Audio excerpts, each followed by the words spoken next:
Halo, kembali lagi bersama saya Rizal. Di video tutorial kali ini kita akan belajar tentang inisiasi atau persiapan OODO 18. Oke, tanpa basa-basi lagi, kita langsung aja mulai materinya. Oke, jadi pre-inisiasinya kita harus tentu download dulu file dari GitHub-nya ODO. Ya, kalau kalian belum cari atau belum download, bisa dicari di Google seperti ini, ODO GitHub. Nah, lalu kita bisa pilih versionnya. Untuk video kali ini kita akan menggunakan versi 18. Jadi kita cari dulu versi 18 seperti ini. Oke, sebetulnya kita bisa aja cloning Git-nya sekalian supaya kita bisa punya originalnya. Jadi kita bisa trace apakah ada yang tidak sengaja ke ganti, ke edit atau sebagainya. Tapi kalau saya lebih suka untuk download zip aja karena lebih ringan. Dan untuk saat ini saya udah punya di lokal saya file zip dan juga sudah diekstrak. Jadi saya anggap teman-teman sudah download dan juga sudah ekstrak. Nah, saya akan langsung ke bagian berikutnya yaitu adalah menginisiasi proyeknya. Nah, untuk tools IDE-nya saya menggunakan PyCharm. Saya lebih suka menggunakan PyCharm karena ada beberapa fitur yang sangat memudahkan dan akan saya jelaskan lebih lanjut. Oke, di sini yang pertama kita lakukan adalah kita new project dulu. Lalu kita set direktorinya mau disimpan di mana projectnya. Nah, kita buat contoh aja seperti ini, tutorial. Oke, lalu di sini sudah disiapkan untuk create Git repository. Nah, tapi di sini akan saya matikan karena nanti yang akan kita masukkan ke Git hanya custom add-ons-nya aja, nggak semua hal kita masukkan ke dalam Git. Lalu yang perlu kita tandai adalah project env-nya. Nah, untuk ODO 18 kita menggunakan Python 3.10. Jadi teman-teman perlu memastikan antara versi ODO dan juga versi Pythonnya itu harus seimbang. Jangan terlalu dini, jangan terlalu lama juga. Oke, kalau udah kita pilih, kita create di sini. Lalu kita tunggu sebentar. Oke, di sini udah terbuka jendela projectnya. Nah, tapi di sini belum muncul ya ininya VNV-nya. Jadi kita tunggu dulu.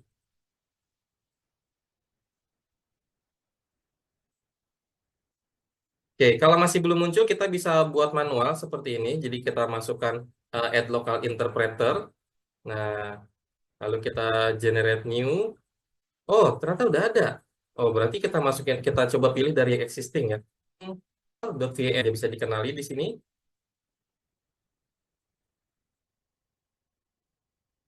Oke, sekarang kita udah bisa lihat interpreter Python 3.10 dalam kurung tutorial. Artinya dia maaf, menggunakan virtual environment yang udah kita setup di sini. Teman-teman bisa lihat ada folder VNV di sini.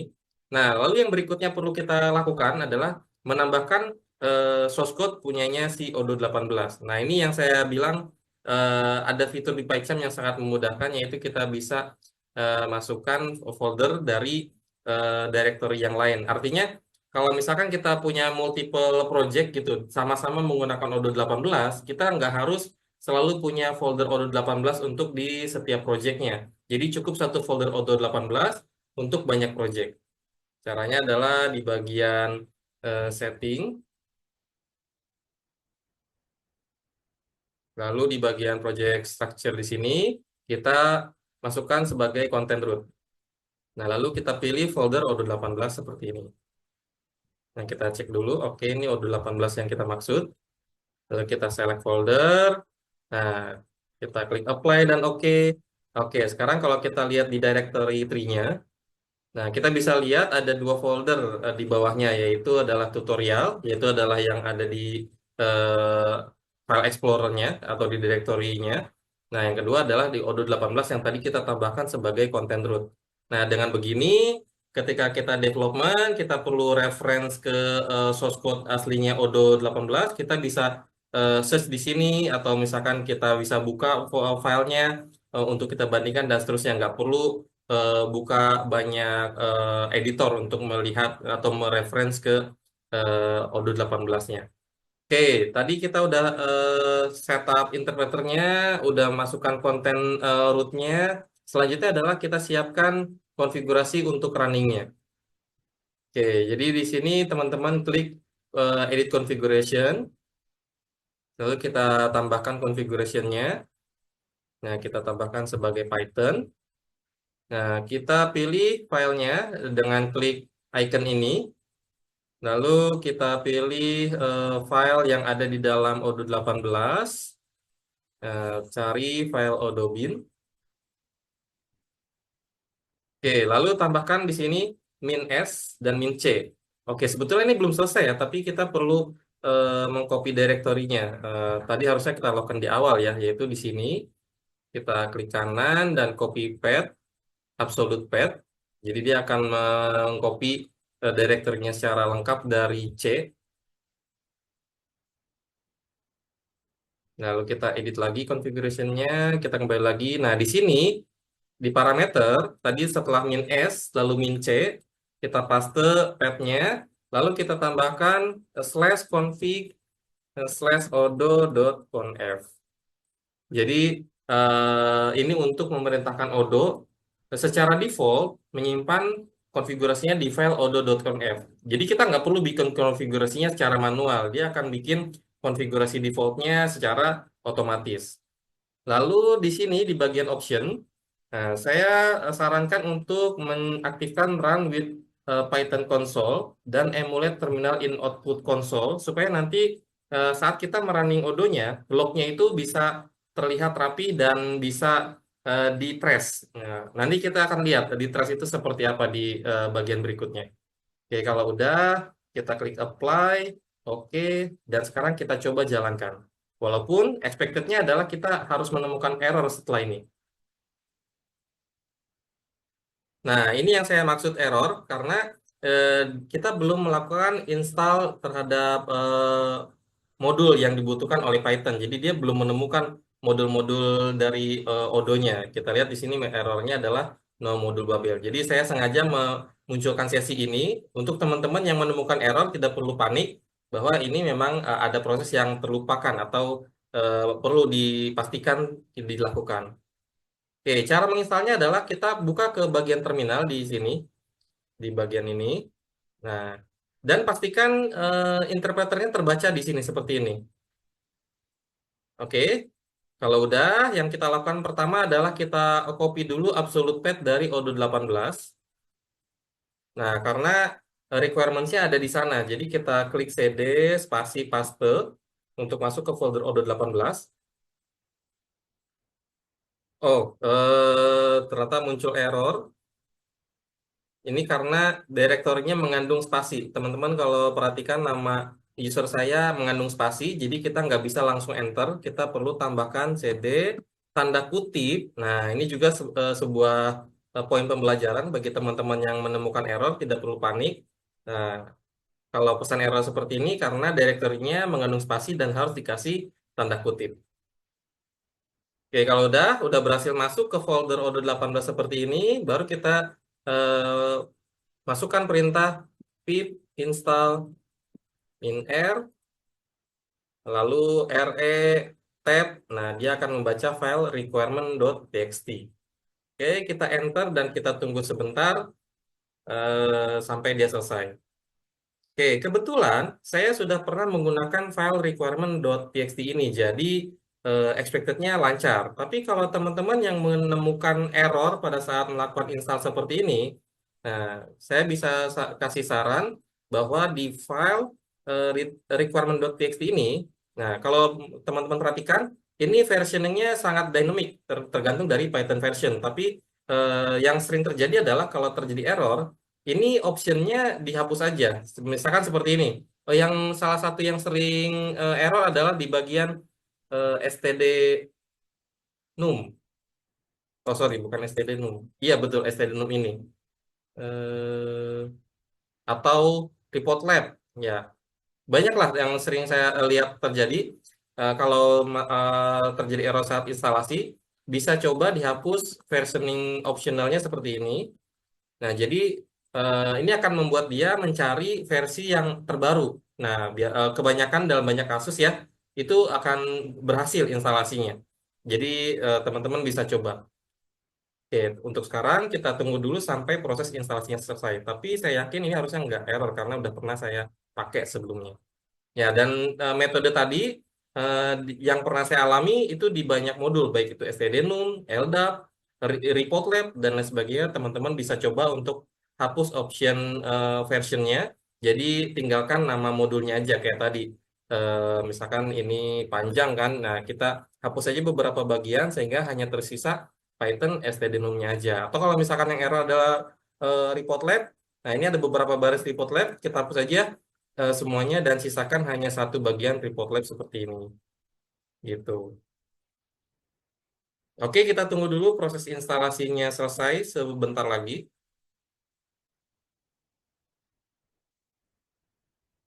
Oke, instalasinya udah selesai seperti yang tadi saya bilang karena udah pernah saya pakai, jadi pasti berhasil tanpa ada masalah. Nah, kalau ini udah selesai, kita coba run lagi.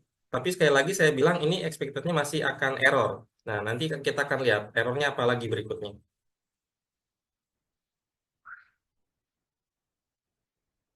Oke, lihat di sini. Ini mirip kayak tadi nih. Pesan errornya adalah parameternya unrecognized. Nah, ini juga mirip kayak tadi permasalahannya. Maaf, saya salah klik. Yaitu adalah di bagian configuration. Nah, ini karena tadi masalahnya adalah nama user saya ada spasinya. Jadi setiap ada directory, itu harus ada satu bagian error lagi yang ingin saya jelaskan di bagian ini.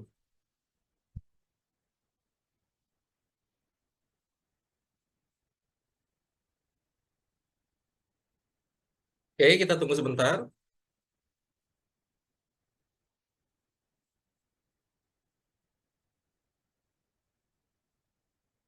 Oke. Kita lihat, nah ini yang saya maksud. Sekarang kita melihat ada pesan error connection to server localhost. Nah ini yang saya maksud harus muncul error seperti ini karena tadi saya bilang di awal bahwa konfigurasinya kita suruh Odo untuk bikin secara otomatis. Jadi kalau kita lihat sekarang kita punya folder config dan di dalamnya ada file odo.conf. Yang ini adalah defaultnya Odo semua gitu kan. Belum ada yang kita edit. Nah, apa yang harus kita lakukan di sini sesuai dengan message-nya? Nah, kita perlu masukkan password dan juga usernya tentunya ya untuk masuk ke PostgreSQL. Nah, untuk itu kita harus edit bagian DB user. Nah, untuk di lokal saya kebetulan namanya adalah Odo dan DB password juga adalah Odo. Oh maaf, saya eh, ralat ya. Ini bukan Odo, ini Adonai, sorry.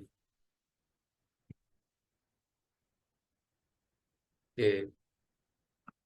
Dan teman-teman harus pastikan ini sesuai dengan yang di set di Postgre ya. Oh ya, mungkin sekalian aja kita coba cek di PG adminnya ya. Oke, sambil kita tunggu PG adminnya, satu hal lagi yang akan saya jelaskan yaitu tentang custom add-on. Nah, jadi tadi kan saya sempat bilang di awal bahwa kita nggak akan masukin semuanya ke Git. Yang akan kita masukkan ke Git hanya custom add-onnya. Makanya di sini kita akan bikin sebuah folder baru di bawahnya tutorial. Nah, kita kasih nama adalah custom add-ons. Nah, nanti kalau kita bikin modul, kustomisasi, dan lain sebagainya, kita taruh di sini, dan folder ini yang akan kita masukkan ke dalam Git. Nah, cara masukin ke dalam Gitnya gimana? Nah, kita buka lagi terminalnya. Nah, kita buka jendela baru. Nah, kenapa kita buka jendela baru? Nah, supaya dia bisa masuk ke folder tutorial secara otomatis. Nah, lalu kita masuk ke folder custom add-on. Nah, dan kita init di sini Gitnya. Nah, nanti kalau teman-teman udah punya reponya, dimasukin reponya ke sini dan seterusnya, ya, itu kita bahas di sesi selanjutnya, di sesi yang lain. Nah, untuk sekarang kita cek lagi PG adminnya apakah terbuka. Oh, belum. PG adminnya masih menunggu untuk dibuka. Nah, selanjutnya saya kembali lagi ke custom add-on. Tadi kita udah bahas bahwa custom add-onnya perlu kita masukkan ke Git dan sekarang udah kita init. Nah, Di lain sisi, kita harus copy path-nya seperti ini. Lalu kita masukkan ke dalam add-ons path di sini. Nah, di file odo.conf, koma, lalu paste di sini. Ya, jadi nanti eh, semua modul custom yang kita buat itu bisa dibaca sama si Odo melalui konfigurasi add-ons path ini. Oke, kita kembali lagi ke pgadmin. Pgadminnya udah mulai terbuka.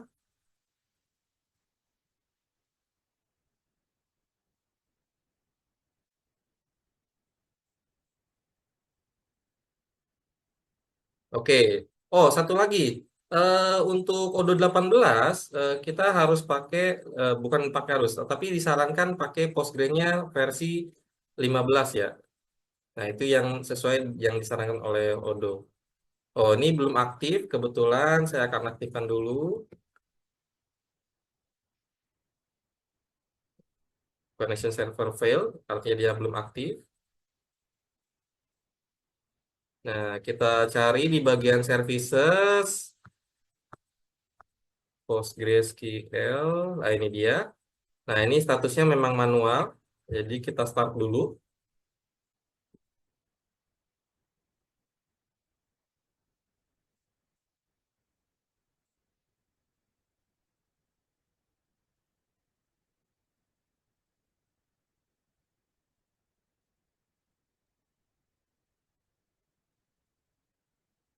Oke, kita tunggu sebentar untuk Postgre-nya nyala.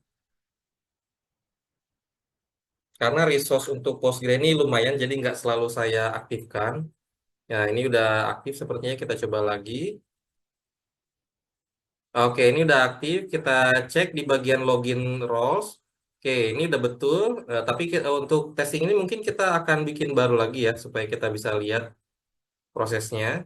Kita bikin user baru atau login baru, namanya adalah Odo. Lalu kita kasih passwordnya juga Odo. Jangan lupa dikasih privilege untuk login dan juga create database. Oke, kalau udah kita save.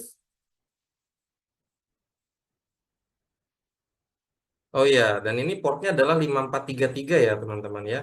Nah itu harus diperhatikan juga. Nah tadi pertama adalah port, DB port itu 5433. Lalu tadi DB usernya adalah Odo dan DB passwordnya adalah Odo juga. Nah untuk Odo name akan saya biarkan false karena nanti DB name ini nama database yang akan kita create di formnya master datanya Odo. Oke, untuk sekarang ini sepertinya udah cukup. Kita coba restart PyCharm-nya.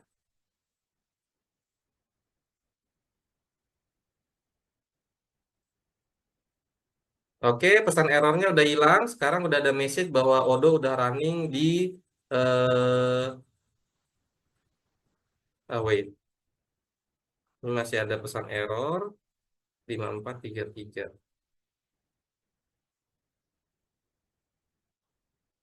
Kita cek sekali lagi ya. Oh ini PostgreSQL 14. Oh salah, maaf saya revisi ya. Ini ternyata connection-nya ada 5434, bukan 5433, 5434. Ya, jadi teman-teman juga harus pastikan ya connection ada di alamat dan juga port yang mana. Oke, ini udah saya ganti. Kita coba restart lagi.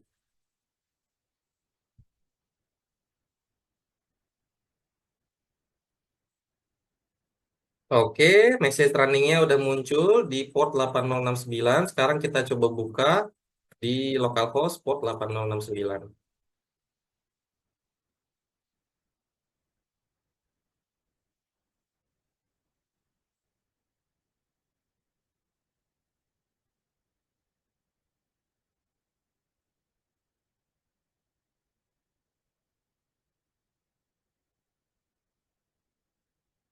Oke, kita bisa lihat sekarang Odonya udah memunculkan halaman master data. Jadi di sini kita akan inisiasi database-nya. Kita isikan masternya. Defaultnya adalah admin. Lalu kita kasih DB name-nya adalah OdoDB. Lalu emailnya biasanya untuk memudahkan testing saya kasih aja emailnya adalah admin dan passwordnya adalah 1. Nah, yang lainnya kita biarkan kosong, lalu kita klik create database.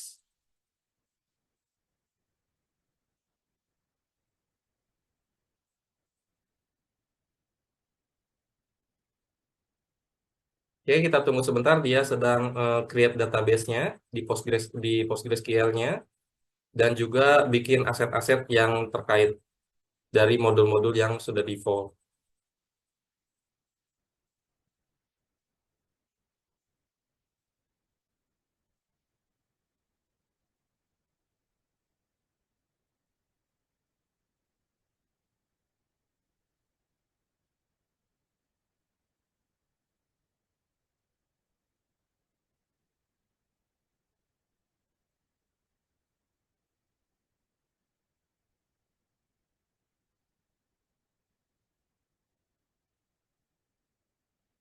Oke, kita masih tunggu Odo untuk create database baru. Nah, sekarang kita lihat dia udah mulai refresh page-nya.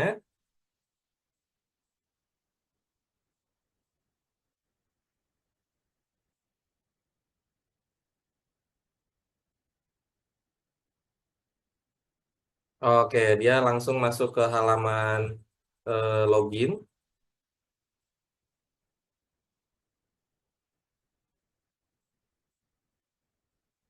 Oke, ini belum selesai seperti loadingnya. Form loginnya belum muncul semua ya. Oke, ini udah muncul. Tadi kita bikin emailnya adalah admin dan passwordnya adalah 1.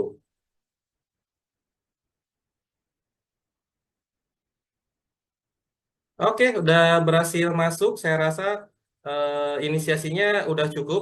Dari sini kita bisa mulai belajar functionality modul yang udah ada ataupun bisa melakukan customisasi. Tapi untuk itu kita akan bahas di sesi yang lainnya. Sampai sini dulu tutorial kali ini. Terima kasih dan selamat belajar.